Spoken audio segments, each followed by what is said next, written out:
നമസ്കാരം, ഏവർക്കും info media അപ്ഡേറ്റ്സിന്റെ പുതിയൊരു വീഡിയോയിലേക്ക് ഹൃദയം നിറഞ്ഞ സ്വാഗതം. കേരളത്തിലെ സാമൂഹ്യ സുരക്ഷാ ക്ഷേമ പെൻഷൻ വാങ്ങുന്നവർക്ക് വളരെ പ്രധാനപ്പെട്ട ഒരു മാറ്റത്തെക്കുറിച്ചാണ് ഇന്നത്തെ വീഡിയോ. ഇതുവരെ നിരവധി ഗുണഭോക്താക്കൾക്ക് സഹകരണ ബാങ്കുകൾ വഴി വീട്ടിലെത്തിച്ചാണ് ക്ഷേമ പെൻഷൻ വിതരണം ചെയ്തിരുന്നത്. എന്നാൽ ഇനി ആ രീതിയിൽ മാറ്റം വരുത്തി കൂടുതൽ ഗുണഭോക്താക്കളെ ഡയറക്റ്റ് ബെനിഫിറ്റ് ട്രാൻസ്ഫർ അഥവാ DBT സംവിധാനത്തിലേക്ക് കൊണ്ടുവരാനുള്ള നടപടികളാണ് സർക്കാർ സ്വീകരിക്കുന്നത്. അതായത് നിലവിൽ വീടുകളിൽ എത്തിച്ച് പെൻഷൻ ലഭിക്കുന്ന എല്ലാവരും ഉടൻ തന്നെ ഭയപ്പെടേണ്ട സാഹചര്യമാണോ? പെൻഷൻ നിർത്തുമോ? ബാങ്ക് അക്കൗണ്ട് നിർബന്ധമാണോ? ആധാറുമായി ബാങ്ക് അക്കൗണ്ട് ലിങ്ക് ചെയ്യാത്തവർക്ക് എന്ത് സംഭവിക്കും? കിടപ്പ് രോഗികൾക്കും ഭിന്നശേഷിക്കാർക്കും എന്താണ് ഇളവ്? ഇതെല്ലാം ഈ വീഡിയോയിൽ നമ്മൾ വിശദമായി പരിശോധിക്കുന്നുണ്ട്. അതുകൊണ്ട് തന്നെ ചാനൽ ആദ്യമായി കാണുന്നവരാണെങ്കിൽ സബ്സ്ക്രൈബ് ചെയ്യാനും ബെല്ലൈക്കൻ എനേബിൾ ചെയ്യാനും ഹൈപ്പ് ചെയ്ത് ഞങ്ങളെ സപ്പോർട്ട് ചെയ്യാനും ലൈക്ക് ചെയ്യാനും ഷെയർ ചെയ്യാനും മറക്കരുത്. അതുപോലെ നിങ്ങളുടെ അഭിപ്രായങ്ങൾ കമൻ്റായി രേഖപ്പെടുത്താനും മറക്കരുത്. വീഡിയോ സ്കിപ്പ് ചെയ്യാതെ തന്നെ കാണുക, കാരണം ഓരോ ഇൻഫർമേഷനും അത്രയും നിർബന്ധമായി അറിയേണ്ട കാര്യങ്ങളാണ്. അതുകൊണ്ട് സ്കിപ്പ് ചെയ്യാതെ അവസാനം വരെ കാണുക. ഏകദേശം 23,14,00,000 ക്ഷേമ പെൻഷൻ ഗുണഭോക്താക്കളാണ് നിലവിൽ വീടുകളിൽ എത്തിച്ച് ക്ഷേമ പെൻഷൻ ലഭിക്കുന്ന വിഭാഗത്തിലുള്ളത്. ഇവരെയാണ് ഘട്ടം ഘട്ടമായി ബാങ്ക് അക്കൗണ്ട് വഴിയുള്ള DBT സംവിധാനത്തിലേക്ക് മാറ്റാൻ സർക്കാർ ഉദ്ദേശിക്കുന്നത്. DBT എന്ന് പറയുന്നത് സർക്കാർ നൽകുന്ന ആനുകൂല്യ തുക നേരിട്ട് ഗുണഭോക്താവിന്റെ ബാങ്ക് അക്കൗണ്ടിലേക്ക് എത്തുന്ന സംവിധാനമാണിത്. PM കിസാൻ പോലുള്ള പദ്ധതികളും ഈ ഒരു സംവിധാനം മുഖേനയാണ് കർഷകരുടെ ബാങ്ക് അക്കൗണ്ടുകളിലേക്ക് എത്തുന്നതും. ഇതിലൂടെ പണം വിതരണം ചെയ്യുന്നതിന് നടപടികൾ കൂടുതൽ ലളിതമാക്കാനും പണം നേരിട്ട് ഗുണഭോക്താവിന്റെ അക്കൗണ്ടിൽ എത്തിക്കാനും സാധിക്കും. പക്ഷേ ഇവിടെ ശ്രദ്ധിക്കേണ്ട ഒരു കാര്യമുണ്ട്. ഇത് ഉടൻ തന്നെ വീടുകളിൽ എത്തിച്ച് പെൻഷൻ എത്തിക്കുന്നത് നിർത്തുന്നു എന്ന് അർത്ഥമല്ല. നിലവിലുള്ള ഗുണഭോക്താക്കൾക്ക് ആവശ്യമായ സമയം നൽകിക്കൊണ്ടേയിരിക്കും ഈ മാറ്റം നടപ്പാക്കണമെന്ന് സർക്കാർ ഭാഗത്തു നിന്നുള്ള സൂചനകൾ ലഭിക്കുന്നത്. ഇനി ആരൊക്കെയാണ് പ്രധാനമായും ശ്രദ്ധിക്കേണ്ടതെന്ന് നോക്കാം. നിലവിൽ സഹകരണ ബാങ്ക് വഴി വീടുകളിൽ ക്ഷേമ പെൻഷൻ ലഭിക്കുന്നവരാണ് ഈ മാറ്റത്തെക്കുറിച്ച് പ്രത്യേകം ശ്രദ്ധിക്കേണ്ടത്. ഇവർക്ക് ഭാവിയിൽ പെൻഷൻ തുക ബാങ്ക് അക്കൗണ്ടിലേക്ക് നേരിട്ട് ലഭിക്കുന്ന രീതിയിലേക്ക് മാറ്റേണ്ടി വരും. അതിനാൽ പ്രധാനമായും വേണ്ടത് സ്വന്തം പേരിലുള്ള ബാങ്ക് അക്കൗണ്ടും അതിനോടൊപ്പം ആധാറുമായി ബാങ്ക് അക്കൗണ്ട് ബന്ധിപ്പിച്ചിട്ടുണ്ടോ എന്നതും പരിശോധിക്കണം. അതുപോലെ തന്നെ അക്കൗണ്ട് ഉണ്ടെന്നത് മാത്രം മതിയാകുമോ എന്നുള്ള ചോദ്യമുണ്ട്. അക്കൗണ്ട് ആധാറുമായി ബന്ധിപ്പിച്ചിട്ടുണ്ടോ? പെൻഷൻ ലഭിക്കുന്ന വ്യക്തിയുടെ പേരും ബാങ്ക് അക്കൗണ്ടിലെ പേരും ശരിയാണോ? ഇത്തരം കാര്യങ്ങളും ഗുണഭോക്താക്കൾ പരിശോധിക്കുന്നത് നല്ലതാണ്. ഇനി ആധാർ ലിങ്ക് എന്തുകൊണ്ടാണ് പ്രധാനമെന്ന് പറഞ്ഞു തരാം. DBT സംവിധാനത്തിൽ സർക്കാർ നൽകുന്ന തുക നേരിട്ട് ഗുണഭോക്താവിന്റെ ബാങ്ക് അക്കൗണ്ടിലേക്ക് എത്തിക്കുകയാണ് ലക്ഷ്യം. അതുകൊണ്ട് ബാങ്ക് അക്കൗണ്ടും ആധാറും തമ്മിലുള്ള ബന്ധം പ്രധാനപ്പെട്ടതാകും. ഉദാഹരണത്തിന്, ഒരാൾക്ക് ബാങ്ക് അക്കൗണ്ട് ഉണ്ടെങ്കിലും ആ അക്കൗണ്ട് ആധാറുമായി ബന്ധിപ്പിച്ചിട്ടില്ലെങ്കിൽ ഭാവിയിൽ DBT സംവിധാനം വഴി പണം ലഭിക്കുന്നതിന് മുൻപ് ആവശ്യമായ നടപടികൾ പൂർത്തിയാക്കേണ്ടി വരും. എന്നാൽ ഇതിന്റെ കൃത്യമായ നടപടിക്രമങ്ങൾ, അവസാന തീയതി, ഏത് ബാങ്കുകളോടാണ് ഈ ഒരു കാര്യം ചെയ്യേണ്ടത് തുടങ്ങിയ കാര്യങ്ങൾ ഔദ്യോഗിക ഉത്തരവ് വന്നതിന് ശേഷമായിരിക്കും വ്യക്തത ലഭിക്കുക. ഇപ്പോൾ പറയുന്നത് നാഷണലൈസ്ഡ് പ്രൈവറ്റ് ബാങ്കുകളെ കുറിച്ചാണ് പറയുന്നത്. അതിനാൽ സോഷ്യൽ മീഡിയയിൽ പലരും പ്രചരിപ്പിക്കുന്ന വ്യാജ വാർത്തകൾ വിശ്വസിക്കരുത്. ഇപ്പോൾ തന്നെ ബാങ്കിൽ പോയില്ലെങ്കിൽ പെൻഷൻ മുടങ്ങുമോ? ഇതാണ് ഏറ്റവും കൂടുതൽ ആളുകൾക്കുള്ള സംശയം. ഇവിടെ വളരെ ശ്രദ്ധിക്കേണ്ട ഒരു കാര്യമുണ്ട്. നിലവിലെ വിവരങ്ങൾ പ്രകാരം മാറ്റം നടപ്പാക്കുന്ന കാലയളവിൽ ഗുണഭോക്താക്കൾക്ക് ആവശ്യമായ സമയം നൽകാനാണ് സർക്കാർ ഉദ്ദേശിക്കുന്നത്. അതിനാൽ ഇന്ന് തന്നെ ബാങ്കിൽ പോയില്ലെങ്കിൽ അടുത്ത മാസം പെൻഷൻ കിട്ടില്ല എന്ന രീതിയിലുള്ള പ്രചാരണങ്ങൾ ഔദ്യോഗിക ഉത്തരവ് വരുന്നതിന് മുൻപ് വിശ്വസിക്കാതിരിക്കുന്നതാണ് നല്ലത്. സർക്കാർ തന്നെ വ്യക്തമാക്കിയിട്ടുള്ളതുപോലെ ഈ മാറ്റത്തിനായി ആവശ്യമായ സമയം നൽകുകയും നടപടിക്രമങ്ങൾ ക്രമീകരിക്കുകയും ചെയ്യാനാണ് ഉദ്ദേശിക്കുന്നത്. അതുകൊണ്ട് നിലവിൽ പെൻഷൻ വാങ്ങുന്നവർ ആദ്യം ചെയ്യേണ്ടത് ഭയപ്പെടുക എന്നതല്ല, സ്വന്തം ബാങ്ക് അക്കൗണ്ടിന്റെ സ്ഥിതി പരിശോധിക്കുക എന്നതാണ്. ഇനി കിടപ്പ് രോഗികൾ എന്ത് ചെയ്യും?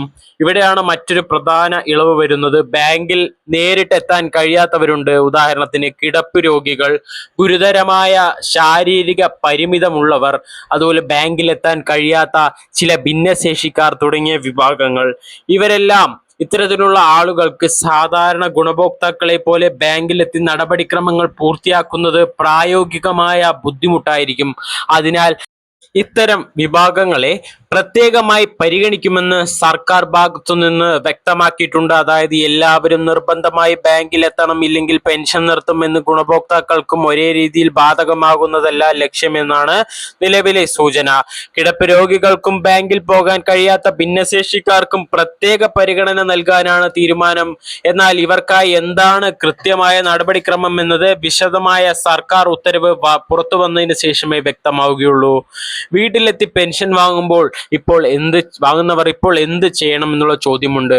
ഇവിടെ കുറച്ച് കാര്യങ്ങൾ ശ്രദ്ധിച്ചാൽ ഭാവിയിലെ ബുദ്ധിമുട്ടുകൾ നിങ്ങൾക്ക് ഒഴിവാക്കാൻ സാധിക്കുമെന്നാണ് പറയുന്നത്. ഒന്നാമത്തെ കാര്യം, നിങ്ങളുടെ പേരിൽ ബാങ്ക് അക്കൗണ്ട് ഉണ്ടോ എന്ന് പരിശോധിക്കുക.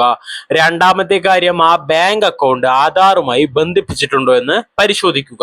മൂന്നാമത്തെ കാര്യം, ബാങ്ക് അക്കൗണ്ടിലെ പേര്, ആധാർ കാർഡിലെ പേര് എന്നിവയിൽ വ്യത്യാസമുണ്ടോ എന്ന് പരിശോധിക്കുക. നാലാമത്തെ കാര്യം, ബാങ്ക് അക്കൗണ്ട് പ്രവർത്തനക്ഷമമാണോ എന്ന് ഉറപ്പാക്കുക. ഇനി വളരെ കാലമായി ഉപയോഗിക്കാത്ത അക്കൗണ്ട് ആണെങ്കിൽ ബാങ്കുമായി ബന്ധപ്പെട്ട് അതിന്റെ നിലവിലെ സ്ഥിതി പരിശോധിക്കുന്നത് നല്ലതാണ്. അഞ്ചാമത്തെ കാര്യം, ഔദ്യോഗിക ഉത്തരവ് പുറത്തു വരുമ്പോൾ അതിൽ പറയുന്ന അവസാന തീയതിയും നടപടിക്രമങ്ങളും ശ്രദ്ധിക്കുക. എല്ലാവരും പുതിയ ബാങ്ക് അക്കൗണ്ട് എടുക്കണമെന്നുള്ള ചോദ്യമുണ്ട്. അത് നിർബന്ധമാണെന്ന് ഇപ്പോൾ പറയാൻ കഴിയില്ല. നിങ്ങൾക്ക് ഇതിനകം സ്വന്തം പേരിലുള്ള അക്കൗണ്ട് ഉണ്ടെങ്കിൽ ആദ്യം അതിന്റെ ആധാർ ലിങ്കിങ് നില പരിശോധിക്കുക. പുതിയ അക്കൗണ്ട് എടുക്കണോ, ഏത് ബാങ്കിലാണ് അക്കൗണ്ട് വേണ്ടത്, ജോയിന്റ് അക്കൗണ്ട് മതിയോ, ഇതൊക്കെ സംബന്ധിച്ച കൃത്യമായ നിർദ്ദേശങ്ങൾ ഔദ്യോഗിക ഉത്തരവിൽ വരാനാണ് സാധ്യത. അതിനാൽ ഇപ്പോൾ ആരെങ്കിലും പറഞ്ഞതിന്റെ പേരിൽ പെട്ടെന്ന് പുതിയ അക്കൗണ്ട് തുറക്കുകയോ അനാവശ്യമായി പണം നൽകുകയോ ചെയ്യേണ്ടതില്ല. മറ്റൊരു പ്രധാനപ്പെട്ട മുന്നറിയിപ്പ്, ഇത്തരം മാറ്റങ്ങൾ പ്രഖ്യാപിക്കുമ്പോൾ വ്യാജ സന്ദേശങ്ങളും ഫോൺ കോൾ തട്ടിപ്പുകളും ഉണ്ടാകാൻ സാധ്യതയുണ്ട്. അതിനാൽ പെൻഷൻ മുടങ്ങാതിരിക്കാൻ ഈ നമ്പറിലേക്ക് OTP പറയണം, ആധാർ ലിങ്ക് ചെയ്യാൻ ബാങ്ക് വിവരങ്ങൾ അയക്കണം, പെൻഷൻ തുടരാൻ പണം അയക്കണം എന്നൊക്കെ ആരെങ്കിലും പറഞ്ഞാൽ വളരെയധികം ശ്രദ്ധാപൂർവമായി ശ്രദ്ധിക്കുക. ഈ കാര്യം വ്യാജന്മാരാണ് നിങ്ങളെ വിളിച്ച് പറയുക. OTP, ATM പിൻ, UPI പിൻ, ബാങ്കിന്റെ രഹസ്യ വിവരങ്ങൾ എന്നിവ ആരോടുമായും പങ്കുവെക്കരുത്. അവർ തട്ടിപ്പുകാരായിരിക്കാം. നിങ്ങളുടെ അക്കൗണ്ട് ഹാക്ക് ചെയ്ത് നിങ്ങളുടെ പണം നഷ്ടപ്പെടാൻ സാധ്യത കൂടുതലാണ്. സർക്കാർ പദ്ധതിയുമായി ബന്ധപ്പെട്ട നടപടികൾക്കായി ഔദ്യോഗിക മാർഗങ്ങൾ മാത്രം ഉപയോഗിക്കുക. ഓഗസ്റ്റ് പെൻഷന്റെ കാര്യത്തിൽ സ്ഥിതി എന്താണെന്നുള്ള ചോദ്യമുണ്ട്. പെൻഷൻ ഗുണഭോക്താക്കൾക്ക് ഏറ്റവും പ്രധാനപ്പെട്ട ഒരു വിവരം, ഓഗസ്റ്റ് മാസത്തെ ക്ഷേമ പെൻഷൻ ഓണത്തിന് മുൻപ് വിതരണം ചെയ്യാനുള്ള നടപടികളാണ് സർക്കാർ ലക്ഷ്യമിടുന്നത്. അതുകൊണ്ട് DBT സംവിധാനത്തിലേക്കുള്ള മാറ്റത്തെക്കുറിച്ചുള്ള വാർത്ത കേട്ട് ഓഗസ്റ്റ് പെൻഷൻ ഇനി കിട്ടില്ല എന്ന് കരുതേണ്ടതില്ല. നിലവിലെ അറിയിപ്പുകൾ പ്രകാരം ഓണത്തിന് മുൻപ് ഓഗസ്റ്റ് പെൻഷൻ വിതരണം ചെയ്യുന്നതിനാണ് സർക്കാർ ലക്ഷ്യമിടുന്നത്. അതേസമയം ഓരോ ഗുണഭോക്താവിന്റെയും അക്കൗണ്ടിലേക്ക് തുക എത്തുന്ന കൃത്യമായ തീയതി സംബന്ധിച്ച ഔദ്യോഗിക അറിയിപ്പ് വന്നാൽ മാത്രമേ ഉറപ്പായി പറയാൻ കഴിയുകയുള്ളൂ.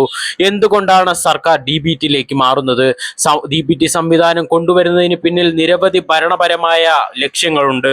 ഗുണഭോക്താവിന് നേരിട്ട് അക്കൗണ്ടിലേക്ക് പണം നൽകുക, വിതരണം നടപടികൾ കൂടുതൽ സുതാര്യമാക്കുക, പണം കൈമാറുന്ന പ്രക്രിയ ലളിതമാക്കുക, ബാങ്കിംഗ് സംവിധാനവുമായി ബന്ധിപ്പിച്ച് ഗുണഭോക്താക്കളുടെ വിവരങ്ങൾ കൂടുതൽ ക്രമീകരിക്കുക. ഇത്തരം ലക്ഷ്യങ്ങളിലൂടെയാണ് രാജ്യത്തെ വിവിധ ക്ഷേമ പദ്ധതികളിൽ DBT സംവിധാനം ഉപയോഗിക്കുന്നത്. കേരളത്തിലെ ക്ഷേമ പെൻഷൻ വിതരണത്തിലും സമാനമായ രീതിയിലേക്ക് കൂടുതൽ ഗുണഭോക്താക്കളെ കൊണ്ടുവരാനുള്ള നടപടികളാണ് ഇപ്പോൾ പരിഗണിക്കുന്നത്. എന്നാൽ ഒരു കാര്യം പ്രത്യേകം ഓർക്കണം, DBT വരുന്നത് എന്നത് പെൻഷൻ തുക നിർത്തുന്നു എന്നതിനർത്ഥമല്ല. ഇത് പ്രധാനമായും പെൻഷൻ വിതരണം ചെയ്യുന്ന രീതിയിലെ മാറ്റമാണ്. ഇപ്പോൾ ചിലർക്ക് വീടുകളിൽ എത്തുന്ന തുക ഭാവിയിൽ ബാങ്ക് അക്കൗണ്ടുകളിലേക്ക് നേരിട്ട് എത്തുന്ന രീതിയിലാകും. അതുകൊണ്ട് ഗുണഭോക്താക്കൾ ശ്രദ്ധിക്കേണ്ടത് പെൻഷൻ തുക കുറയുമോ എന്നതിനേക്കാൾ പെൻഷൻ ലഭിക്കുന്ന രീതി മാറുമ്പോൾ എന്തൊക്കെ നടപടികൾ പൂർത്തിയാക്കണം എന്നതാണ്. ഇപ്പോൾ നമുക്ക് മുഴുവൻ കാര്യങ്ങളും ചുരുക്കി ഒന്ന് നോക്കേണ്ടതുണ്ട്. കാരണം 23.14 ലക്ഷം ഗുണഭോക്താക്കൾ ശ്രദ്ധിക്കേണ്ട പ്രധാന കാര്യങ്ങൾ: ഒന്ന്, വീടുകളിൽ പെൻഷൻ ലഭിക്കുന്ന ഏകദേശം 23.14 ലക്ഷം ഗുണഭോക്താക്കളെയാണ് DBT സംവിധാനത്തിലേക്ക് മാറ്റാൻ ഉദ്ദേശിക്കുന്നത്. 2, ബാങ്ക് അക്കൗണ്ട് ആധാറുമായി ബന്ധിപ്പിച്ചിട്ടുണ്ടോ എന്ന് പരിശോധിക്കുക. ഇപ്പോൾ തന്നെ മൂന്നാമത്തെ കാര്യം, ഇപ്പോൾ തന്നെ നടപടികൾ പൂർത്തിയാക്കിയില്ലെങ്കിൽ അടുത്ത മാസം പെൻഷൻ തീർച്ചയായും മുടങ്ങുമെന്ന രീതിയിലുള്ള വാർത്തകൾ കണ്ട് ഭയപ്പെടേണ്ടതില്ല. 4-മത്തെ കാര്യം, സർക്കാർ ആവശ്യമായ സമയം നൽകുമെന്ന് വ്യക്തമാക്കിയിട്ടുണ്ട്. 5-മത്തെ കാര്യം, കിടപ്പ് രോഗികൾക്കും ബാങ്കിലെത്താൻ കഴിയാത്ത ഭിന്നശേഷിക്കാർക്കും പ്രത്യേക പരിഗണന നൽകാനാണ് ഇപ്പോൾ തീരുമാനം. ആറാമത്തെ കാര്യം, വിശദമായ സർക്കാർ ഉത്തരവ് പുറത്തു വന്നാൽ മാത്രമേ അവസാന തീയതിയും കൃത്യമായ നടപടിക്രമങ്ങളും വ്യക്തമായി അറിയാൻ സാധിക്കുകയുള്ളൂ.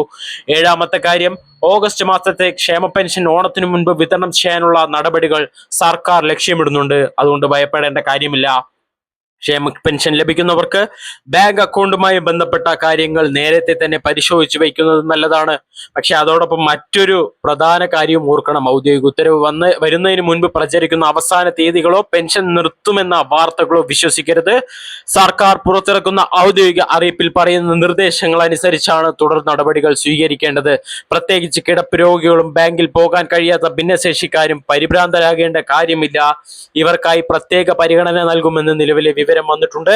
ഓഗസ്റ്റ് പെൻഷൻ, DBT മാറ്റം, ആധാർ ലിങ്കിങ്, ബാങ്ക് അക്കൗണ്ട് സംബന്ധിച്ച കൃത്യമായ സർക്കാർ ഉത്തരവ് പുറത്തുവരുന്ന മുറയ്ക്ക് അതിലെ പ്രധാന കാര്യങ്ങളും വീണ്ടും വിശദമായി പരിശോധിക്കാം. ഈ വിവരം ക്ഷേമ പെൻഷൻ വാങ്ങുന്ന നിങ്ങളുടെ കുടുംബാംഗങ്ങൾക്കും അയൽവാസികൾക്കും സുഹൃത്തുക്കൾക്കും അറിയാത്തവർ ഉണ്ടെങ്കിൽ അവരിലേക്കും എത്തിക്കുക.